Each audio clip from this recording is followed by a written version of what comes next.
여러분, 코로나19가 덮치고 나서 작년 3월부터 시작해서 올 12월까지 자영업자나 가게나 또 기업의 대출에 대한 만기 연장을 지금 2번에 걸쳐서 했습니다. 3월 달에 시작한 게 9월이 만기 연장이었잖아요. 예.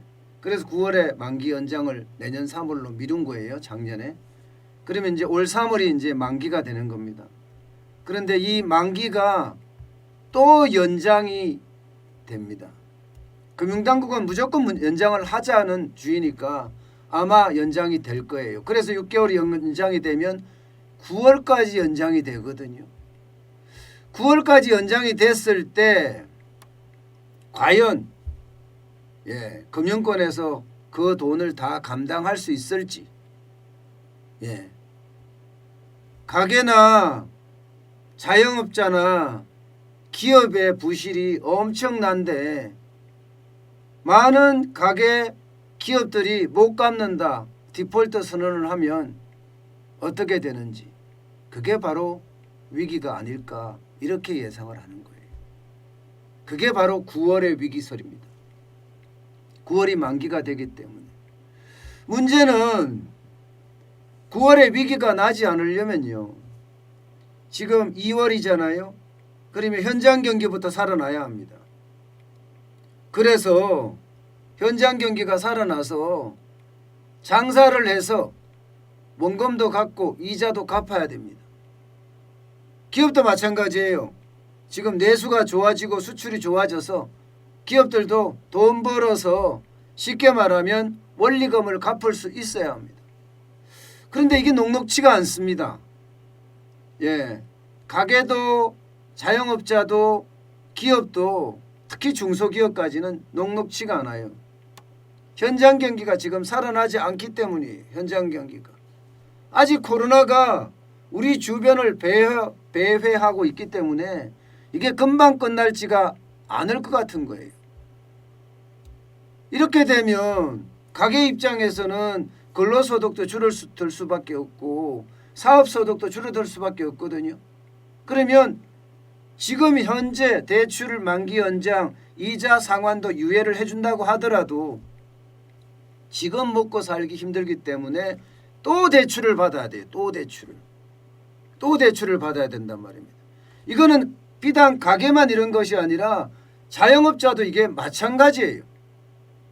자영업자도 지금 빚이 굉장히 많이 늘은 데다가 장사가 잘 돼서 빚을 갚아 나갈 수 있는 힘이 있어야 되는데 장사조차 안 되니까 이어나가기도 힘들단 말입니다. 자영업자도 지금 대출 받는다고 난리예요. 여기에 영세 중소기업은 마찬가지입니다. 몇몇 중소기업들이 좋아서 수출이 잘 돼서 좋다고 이야기는 하지만 대부분의 중소기업들은 지금 허덕허덕대고 있는 상황이에요. 여기도 마찬가지, 벌어서 이자를 못 갚고 있어요. 그렇다고 하면 버티기 위해서 가게도 자영업자도 기업도 또 대출을 받아야 되는 그런 형국이 발생될 수 있습니다. 이렇게 됐을 때는 9월에 가기 전에 그 새로운 대출과 기존 대출이 맞물려서 자칫 잘못하면 기존 대출은 이거는 연장이 안 되거든요. 다시 받는 거에 대해서는 작년 12월 말까지만 연장을 받아주기로 했으니까 말입니다. 그런데 앞으로 또 받아주게 되면 이게 펑 하고 터질 가능성, 9월에 가기 전에 9월에 다다르기 전에도 터질 가능성이 있다, 이런 얘기가 지금 계속 나오고 있습니다. 왜 그러냐, 실제 지표를 한번 볼까요? 지금 지난달 1월 8일 기준으로 코로나 대출에 대한 금융 지원 금액은 277조 원입니다. 이 중에 대출 만기 연장이 도래한 게 126조에 45.5%입니다. 이 부분에 대해서 지금 9월까지, 적어도 9월까지는 연장을 한다, 아니면 3개월을 3개월은 연장할 것 같지 않고요. 결국은 6개월 연장할 거로 보는데 6개월 연장한다 그러면 이 금액에 대한 부담, 여기다가 이자까지도 지금 유예를 하겠다 이렇게 이야기하거든요. 그러면 내가 돈을 빌려주고 이자를 받으면서 쉽게 말하면 부실이 어디 있는지, 가게는 부실이 누가 부실인지, 자영업자는 누가 부실인지, 기업은 누가 부실인지 이게 찾아내지도 못하는 그런 형국으로 갈 가능성이 굉장히 큽니다. 그래서 위기라는 것은 더 커지지 않을까 이런 이야기도 지금 나오고 있습니다. 현재 말입니다. 중소기업 소상공인 대출을 보면 2020년 1월에 447조 2475억 원이었습니다. 그러나 올해 1월 기준으로 보면요 500조가 넘습니다. 501조 1391억 원이에요. 1년 동안에 무려 12.05%나 증가했습니다. 그 금액은 53조 8916억 원입니다. 이게 적은 돈이 아니라는 거죠.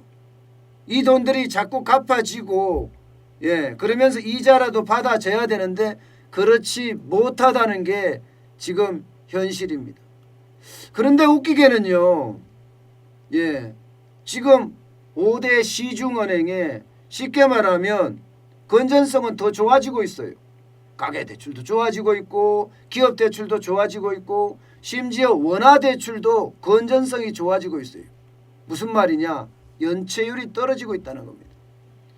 보시다시피 작년보다도 그러니까 2019년이죠. 작년이 아니고 재작년이네. 2019년 12월에 0.48이었던 기업대출이 지금은 0.39까지 연체율이 떨어졌습니다. 가계대출도 마찬가지 0.45에서 0.25까지 떨어졌어요. 전체적으로 원화, 달러 대출 말고요. 대한민국 화폐의 어떤 대출도 굉장히 많이 떨어졌습니다. 0.33으로 떨어졌어요. 왜? 이게 착시라는 겁니다. 이게 착시. 대출 만기 연장을 해주고 이자 상환을 유예해 주니까 그 부분들이 싹 빠진 거예요. 싹 빠진 거예요. 그러니 은행 입장에서 보면 건전성이 좋아졌는데 이렇게 얘기할 수 있습니다. 그러나 현실은 정반대죠. 착시가 너무 심한 거죠. 굉장히 심하죠. 왜냐고요? 실제로 코스닥 상장사 중에 영업이익을 내서 돈 벌어서 이자도 못 갚는 기업이 천재예요. 2019년에는요 434개였거든요. 434개 34.01%였습니다. 그러나 2020년에는 549개예요. 43.06%입니다. 엄청나게 늘어났습니다. 엄청나게. 코스닥 상장사가 1275개인데 비하면 거의 절반가량이 돈 벌어서 이자도 못 갚는다는 거예요. 한계기업이라는 것은요 영업이익으로 이자도 못 갚는 기업, 그것도 3년 동안 못 갚는 기업을 한계기업이라고 합니다. 그런데 이게 코스닥 상장사 기준으로도 이 정도인데요. 이 한국은행이 외감, 그러니까 외부 감사를 받는 기업을 중심으로 조사를 해봤더니 그 액수는 더 커집니다. 외감 기업이라면 기업 규모가 어느 정도 된다는 이야기거든요. 23,494개 기업들 중에 5,033개 퍼센터지로는 21.4%가 한계기업이라는 거예요. 5개 기업 중에 1개가 한계기업이라는 이야기입니다. 그러면 5개 기업 중에 1개는 지금 뭘 한다? 벌어서 이자도 못 낸다 이런 얘기잖아요. 이자도 못 낸다. 문제는 한계기업도 한계기업이고 가게도 가게지만 가장 제가 심각하게 보는 것은 자영업자예요. 자영업자. 2020년 6월 기준으로 보면요. 대출액이 755조 1천억 원입니다. 무려 자영업자의 거의 절반 가까이가 대출을 받고 있는데 229만 6천 명이에요. 그런데 이게 6월까지잖아요. 6월까지요. 작년 12월까지 하면 이 규모는 훨씬 더 늘어날 수밖에 없고요. 훨씬 더 늘어날 수밖에 없고요. 올 1월 규모로 봐서도 굉장히 많이 늘어나는 그런 상황이 발생되고 있습니다.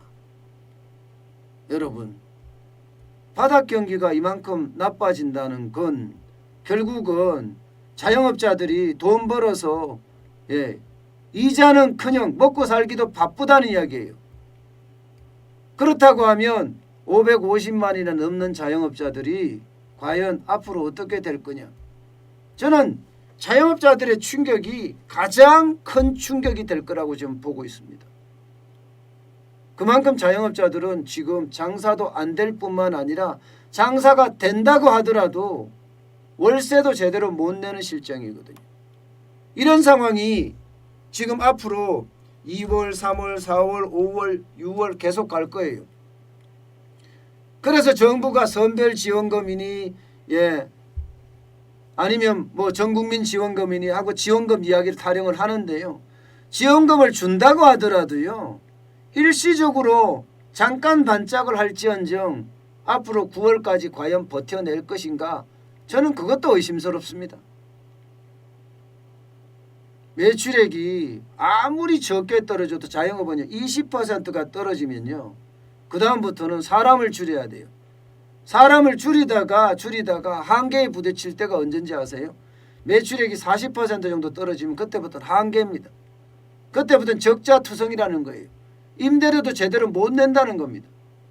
그런 상황이 계속 발생이 된다고 생각을 하면 결국은 뭐 선거가 있어서 퍼주기를 아무리 한들 과연 지금 대출 만기 연장을 9월까지 만약에 했을 때 9월까지 살아남을까요? 그 전에 이미 위기가 올 수도 있는 거죠. 자영업자가 550만이라는 것은요 우리 경제 활동 인구의 25%가량 되고요. 국내 총 생산에서 차지하는 비중도 17.5%나 됩니다. 17.5%. 실질적으로는 매출액을 적게 신고하는 것을 감안하면 20%가량 된다는 게 일반적인 추계예요. 그렇다면 9월 위기설도 거짓말이 아니다. 진짜 그 위기설이 나올 수도 있다. 이런 얘기가 가능하게 됩니다. 그만큼요. 지금 바닥은 완전히 기다 못해 완전히 얼어붙었습니다. 장사가 그나마 요즘은 이 코로나19 신규 확진자가 1000명에서 400명, 300명 단위로 떨어지니까 그나마 손님이 온다고는 이야기하지만 예전의 매출을 회복하기란 아직 요원하다 이런 얘기입니다. 자영업자가 이러면요. 자영업자들의 공급하는 공산품들 그런 데도 다 똑같을 거고요. 여기에 가게까지도 더 어려워지는 이게 한꺼번에 뭉쳤을 때 가게와 자영업자와 한계 기업이 한꺼번에 뭉쳤을 때 바로 그때가 우리가 생각하는 최악의 위기가 닥칠 가능성이 굉장히 높습니다. 9월이라고 하지만 9월 전에도 언제든지 그 위기는 다가올 수 있다. 이렇게 해석됩니다.